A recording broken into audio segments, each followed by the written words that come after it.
Conduct చేసినాము. అది కూడా స్టేట్ లో. అంటే నేను గ్రేట్ గా చెప్పుకుంటాను కానీ వీళ్ళంతా కూడా ఈ స్పోర్ట్స్ కండక్ట్ చేసి మనిషి ఎప్పుడైనా కానీ ఆరోగ్యంగా ఉన్నాడు అంటే శారీరకంగా మానసికంగా రెండు రకాలుగా ఆరోగ్యంగా ఉన్నప్పుడే అతను ఏ పని చేయబట్టినా అది బంగారం అవుతుంది, అంటే సక్సెస్ అవుతుంది.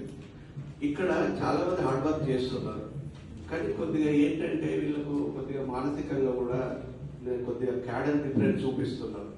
ఈ క్యాడర్ డిఫరెన్స్ పోవాలంటే నేను ఒకటే అనుకున్నా, ఈ స్పోర్ట్స్ తోటే అవుతుంది. ఎగ్జాంపుల్ ఇప్పుడు ఇప్పుడు నా పక్కకు ఒక నేను ఒక బాల్ మిస్ చేయగానే ఏం ఆడుతున్నావు అంటాడు, అరే నేను ఎస్సీరామ్ స్పోర్ట్స్ లో అంత క్లోజ్నెస్ ఉంటుంది. ఆ క్లోజ్నెస్ తోటి కూడా ఆ వర్క్ కూడా అంత క్లోజ్నెస్ గా చేసి యూనిటీ ఆఫ్ పవర్ అంటే ఏంటి, అసలు కలెక్టివిటీ అంటే ఏంటి, ఒక ఏ నుండి సి దాకా ఇన్క్లూడింగ్ డైరెక్టర్ దాకా ఒక వర్క్ చేస్తే ఎట్లా సక్సెస్ అవుతా ఉన్నది దాన్ని తెలియజేయడం గురించి మీరు ఆరోగ్యంగా ఉండి మీరు సంపూర్ణమైన ఆరోగ్యంగా ఉన్నప్పుడే పని సక్సెస్ అవుతుంది. కాబట్టి ఆరోగ్యం సంపాదించాలంటే ఈ యూనిటీ కూడా ఉండాలని ఈ రెండింటి గురించి స్పోర్ట్స్ పెట్టిన తప్ప జాడశంకర్ పేరు గురించి అయితే కాదు.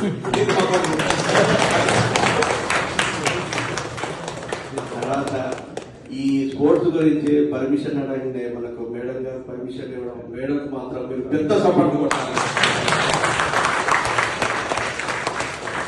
మేడం కంటే ఎక్కువ పెద్ద సపోర్ట్ కొట్టాలి. CE, CTI, CE, SC, city